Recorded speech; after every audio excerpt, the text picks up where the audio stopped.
नमस्कार, मैं हूं राहुल ठाकुर।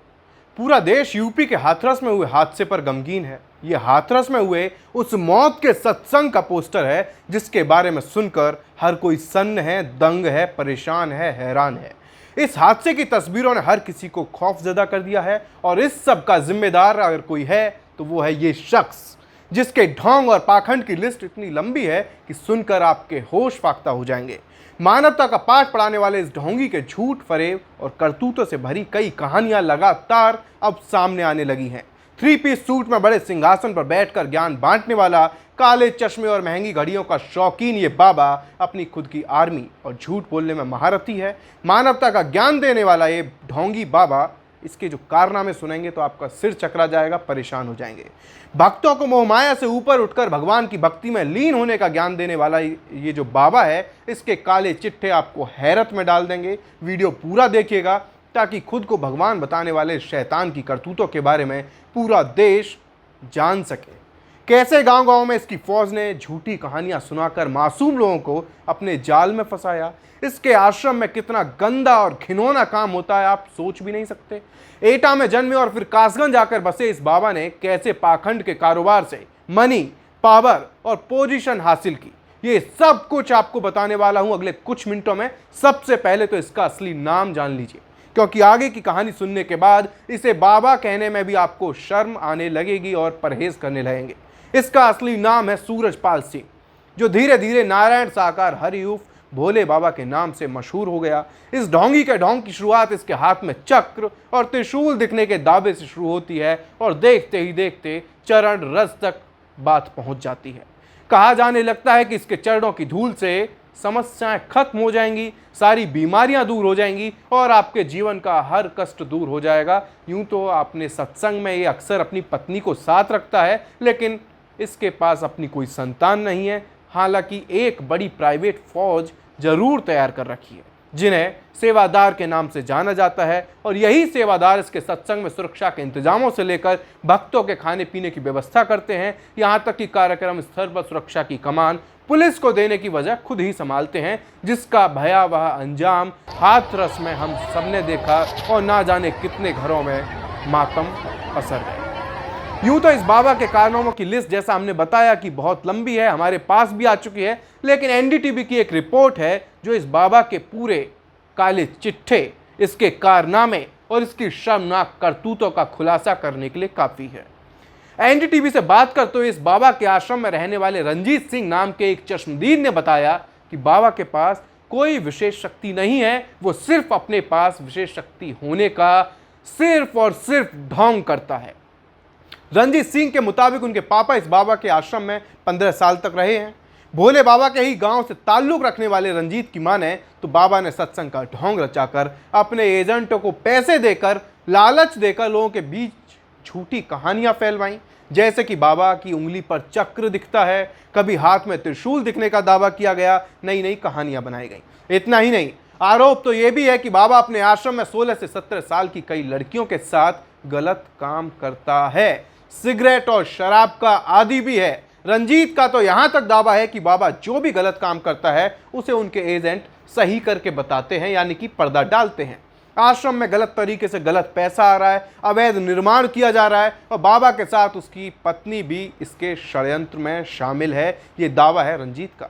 बाबा के साथ काफी बड़े बड़े लोग शामिल हैं। इतना ही नहीं, रंजीत का आरोप यह भी है कि इस बाबा ने अपने आश्रम में किसी गांव वाले को ही नो एंट्री कर रखी है ना, यानी कि गांव वाला कोई नहीं आएगा, क्योंकि उसे डर लगता है कि गांव का कोई आदमी अगर आता है तो सारा भेद खुल जाएगा, सारे रहस्य सामने आ जाएंगे। बाबा ने अपनी फोर्स बनाई है जिसे वो अलग से वर्दी देता है, सफ़ेद कपड़ा इसलिए पहनता है, बाबा रंजीत ने बताया, आरोप लगाया कि ताकि ये खुद को पाक साफ बताना चाहता है, वो खुद को भगवान बताना चाहता है और यही पूरा ये सिर्फ ढोंग है। रंजीत ने आगे कहा कि मेरे पापा को इस बाबा ने धमकी भी दी थी और कहा था कि मैं तुम्हें पैसे दे दूंगा, मेरे पास आ जाओ, किससे कुछ मत कहना। ये बाबा बहादुर नगर के आश्रम में किसी भी लोकल की एंट्री नहीं होने देता। अगर कोई भी बाहर का आदमी दिखता है तो सारी चीज़ों को बंद कर दिया जाता है, छिपा लिया जाता है। अगर पुलिस भी कभी आश्रम की तरफ आती दिखती है तो पहले लड़कियों को पीछे के रास्ते यानी कि आश्रम के पीछे के रास्ते से भगा दिया जाता है और आश्रम को बंद कर दिया जाता है। दूसरों के नाम पर बाबा ने कई गाड़ियां खरीदी हैं। इसके पास ना तो कोई शक्ति है ना ही इसके पास कोई चमत्कार है। इसके एजेंट जो होते हैं, जैसा कि आर्मी बताया मैंने, ब्रह्मजाल फैलाकर इसका एक साम्राज्य खड़ा किया है। हाथरस में जो लोग मरे हैं उसका जिम्मेदार ये बाबा है। यही वजह है कि जिन लोगों पर दुखों का पहाड़ टूटा है वो अब इस बाबा के पोस्टर पर पत्थर फेंक रहे हैं, जिसकी तस्वीर आप देखिए किस तरीके से वहाँ एक दो लोग, जो एक कार्यक्रम स्थल है वहाँ जो पोस्टर लगा है उस पर पत्थर फेंक रहे हैं। इस ढोंगी का धंधा ही पूरा झूठ पर टिका था। ये अपने भक्तों से दावा किया करता था कि वो इंटेलिजेंस ब्यूरो में काम करता था और भगवान से साक्षात्कार होने के बाद आध्यात्म की राह पर चल पड़ा। लेकिन जानकारी के माने तो सूरजपाल यूपी पुलिस में हेड कांस्टेबल था। LIU लोकल इंटेलिजेंस यूनिट में कुछ वक्त तक काम किया, लेकिन करीब 28 साल पहले यानी एक छेड़खानी के एक मामले में उसे पुलिस विभाग से सस्पेंड कर दिया गया। यहां तक कि इटावा के SSP संजय कुमार ने यह भी बताया कि सूरजपाल को उस वक्त जेल भी जाना पड़ा था और जेल से छूटने के बाद उसने VRS लिया और फिर धर्म के धंधे में कदम रखा। लेकिन उसके भक्त दावा करते आए हैं कि भगवान से साक्षात्कार होने के बाद पुलिस की नौकरी छोड़ी और तब जाकर आध्यात्म के रास्ते पर वो चला। कहा जाता है कि शुरुआत में ये ढोंगी गांव में एक झोंपड़ी बनाकर रहता था और फिर गांव में जाकर भगवान के नाम पर अपना प्रचार प्रसार शुरू कर दिया। चमत्कार के अलग अलग दावे, अलग अलग किस्से कहानियां सुनाने लगे, प्रचार प्रसार किया जाने लगा, सत्संग करने लगा और फिर देखते ही देखते सूट बूट वाले बाबा की पहचान बना ली। भक्तों से बिना दान दक्षिणा लेने का दावा करता है ये बाबा, लेकिन इनसे ये भी पूछा जाना चाहिए कि अगर वो दान दक्षिणा नहीं लेते तो इतने आश्रम 30 एकड़ में फैला ये बाबा का जो बड़ा आश्रम है, प्रवास आश्रम, महंगी महंगी बेशकीमती गाड़ियाँ, ये सब कहाँ से आती हैं? कौन इन्हें दे जाता है? कहाँ से सोर्स ऑफ इनकम है, कमाई है? दावा तो ये भी किया जाता है कि बाबा के इस किले नुमा आश्रम में एक सुरंग भी है। ये ऐसा आश्रम है जिसे आलीशान महल कहना गलत नहीं होगा। आप तस्वीरों के जरिए देख सकते हैं किस तरीके से सफ़ेद रंग की दीवारें इतनी ऊंची हैं और बाहर से ताकि कोई झांक ना पाए इस तरह की व्यवस्था है। दीवारें ऊंची हैं, यहाँ तक कि एक वॉच टावर भी है इस आश्रम के ऊपर जहाँ से निगरानी की जाती है। तस्वीरों में देखिए कितना बड़ा ये महल है या ये जो बाबा कहते हैं आश्रम है।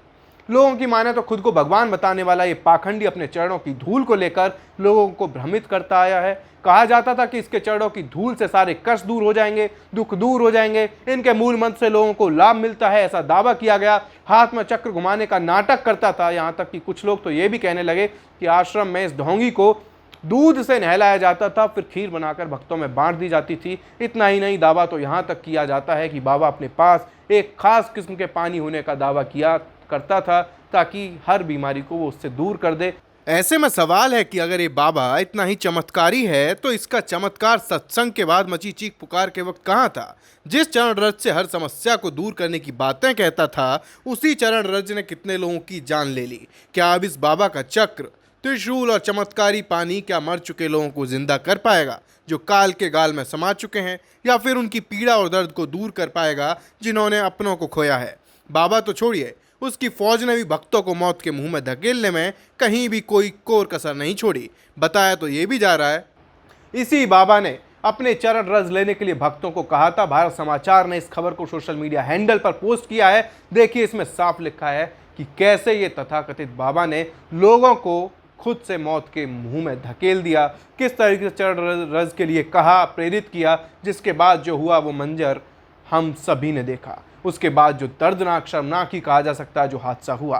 काश 3 साल पहले अगर इस बाबा की मनमानी पर लगाम लग जाती तो आज इतने लोगों की जान न गई होती। मैं बात कर रहा हूं फर्रुखाबाद की, जब साल 2021 में कोरोना काल के दौरान तमाम पाबंदियां लगी थीं और इन तथाकथित बाबा ने सत्संग के लिए मात्र 50 लोगों की परमिशन ली, लेकिन कानून को ताक पर रखते हुए, कानून की धज्जियां उड़ाते हुए 50,000 लोगों की भीड़ वहां पर इकट्ठा कर ली अपने अनुयायियों की।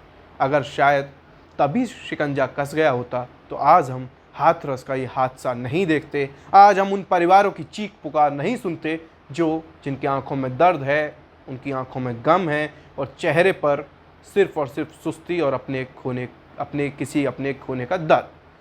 शायद ये सब देखकर ऐसा लगता है कि इसीलिए मशहूर इतिहासकार और जर्मन दर्शनार्थी कार्ल मार्क्स ने धर्म को अफीम कहा था, क्योंकि भारत में सूरजपाल से पहले आसाराम, बाबा राम रहीम, चिन्मयानंद जैसे तमाम उदाहरण हैं। उनके किस्से हमने सुने हैं। और हाथरस कांड के बीच 7 समंदर पार ब्रिटेन में खुद को भगवान बताने वाले बाबा राजेंद्र कालिया पर कुछ जो बच्ची हैं उनसे 1300 बार यौन शोषण का आरोप लगा है। अब समझिए इस पाखंड के धंधे को, धर्म के धंधे को। लेकिन अब भी जिन लोगों को यकीन ना हो तो समझ लीजिए कि वो ब्रेन वॉश के शिकार हैं, जिन्हें हथियार मानकर न जाने ऐसे कितने बाबा आज तक धर्म की आड़ में कितने काले धंधे, गंदे गंदे कारनामे करते आए हैं। और सच तो ये है कि हजारों साल पहले लिखे गए शास्त्रों और धार्मिक ग्रंथों में भी ये बताया गया है कि ईश्वर ने ही संसार को बनाया है। वो हर किसी के दिल में बसते हैं, हर किसी के दिल में वास करते हैं। लेकिन मन की शांति और मंत्रों से एक बार में ही सारे दुख दर्द और कष्ट दूर हो जाने के नाम पर धर्म का धंधा दुनिया का सबसे बड़ा व्यापार बनता जा रहा है। कहानी पर वापस लौटता हूं। हाथरस के सिकंदराव इलाके के फुलराई गांव में हुए हादसे पर जिसका सीधी सीधी जिम्मेदारी ढोंगी बाबा यानी सूरजपाल को लेनी चाहिए। लेकिन आपको जानकर हैरानी होगी कि ऐसा हादसा पहली बार नहीं हुआ। जब हादसा होता है और बाबा फरार हो जाता है, जब तक हम इस वीडियो को रिकॉर्ड कर रहे हैं तब तक कोई अता पता नहीं है। लेकिन धार्मिक स्थलों पर भगदड़ के पिछले 21 साल में कई हादसे हुए हैं और करीब 1300 से ज़्यादा लोगों की जान जा चुकी है इनमें। चाहे वो साल 2005 में महाराष्ट्र के मंदार देवी मंदिर में भगदड़ से करीब 340 लोगों की मौत का मामला हो, या फिर साल 2008 में राजस्थान के चामुंडा देवी मंदिर का हादसा हो जिसमें करीब 250 लोगों की जान चली गई थी। उसी साल 2008 में हिमाचल प्रदेश के नैना देवी मंदिर में धार्मिक सभा में भगदड़ से करीब 162 लोगों की जान गई थी। लेकिन आज तक ना तो ऐसे धार्मिक आयोजन कराने वाले जो कराते हैं वो कोई सबक लेते हैं, ना ही सरकारें ही कोई कानून बनाती दिखी हैं। हालांकि हाथरस की घटना के बाद राज्यसभा में नेता प्रतिपक्ष मल्लिकार्जुन खड़गे ने अब इस पर कानून बनाने की मांग की है कि ऐसे धार्मिक जो कार्यक्रम होते हैं, जो ऐसे सत्संग वगैरह ये सब होते हैं, उनको लेकर कानून बनाया जाइए। सुनिए। Just I want to suggest you, ऐसे जो हादसे हो रहे हैं बहुत से जगह, ये ब्लाइंड फेथ पे लोग जमते हैं और इसके लिए कोई कानून नहीं है। यानी ऐसे सत्संग बड़े इसमें करने का है तो इसकी कितने एरिया में होना चाहिए, कहाँ पर होना चाहिए, एक्सेस क्या है, नियर हॉस्पिटल्स कितने एरिया में है, ये सब अगर आप ऐसे एक ब्लाइंड फेथ पे जो लोग कुछ समझे बिना लोग जाते हैं, जाकर ऐसा आज जो बड़ा हादसा हुआ 135 लोग मर गए हैं, तो इसीलिए इसको एक आप कानून बनाइए। Thank you sir. क्योंकि ऐसे ब्लाइंड फेथ को बहुत से लोग पुलिस ऑफिसर्स बन रहे सत्संग में। Thank you sir. कोई और नहीं, बहुत से बाबा अब जेल में है साहब। इसीलिए मैं आपसे विनती करता हूँ, ऐसे बहुत से नकली, प्लीज सिट डाउन, नकली बाबाओं को, leader of the house, what is happening? नकली बाबाओं को एक सेकंड, एक Sanjay Singh, if the leader of the opposition is on his legs, I will not countenance anyone interrupting. I will not countenance any member interrupting anyone. Leader of the opposition is making a very important point.